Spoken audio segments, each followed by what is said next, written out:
already been a week since that attack happened. Yeah, despite unrest in the wake of it, many say they want positive change as this reignites the conversation on race relations. Let's check back in with Melissa Correa, who's been talking with a Mad Hatta morning show, the crew at 97.9. Good morning, Melissa.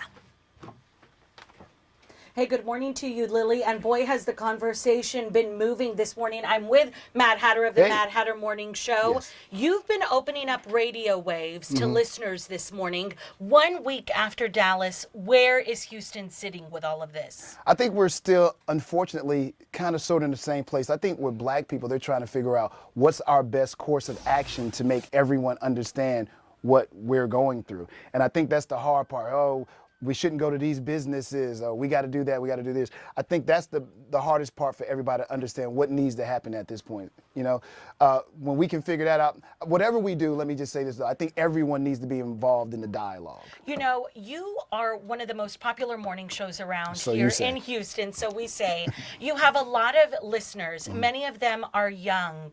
Many of them are black men who may be on their way to work, school, to their homes, to their families. Absolutely. What is the message you want to convey to them when it comes to dealing with police in our community? Well, you know, it's so funny.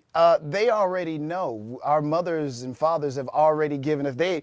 Unfortunately, in the black community, your parents usually have sat you down and had a conversation with you. All right, boy. Now, when the police pull you over, if you've been speeding or something like that, show your hands. I mean, there's a series of things that your mother would have told you that you have to do. Every black person that's listening to me, they already know what they've been told by parents, what they need to do. So there's no new information that I can give that their parents have not already given them.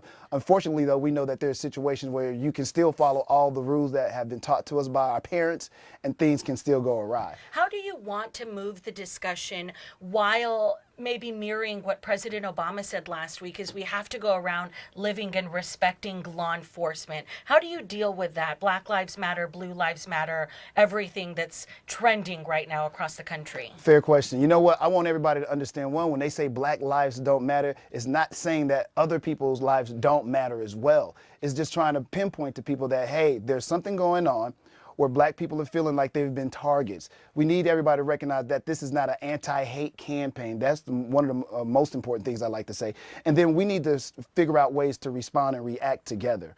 There just needs to be some kind of dialogue where we can have honest conversation about some of the underlining racist issues that we have to deal with in this country that everyone is afraid to have. We have to address the elephant in the room before we can move on, before everybody keeps singing Kumbaya, everything is all good. Look, you got a black president. That can't be the answer to everything. There's something going on when the president has to have a town hall meeting saying that there is issues in our country. There are issues going on, but I believe if we sit and really talk about it, we can discover what it is and what we can do to be better as a country.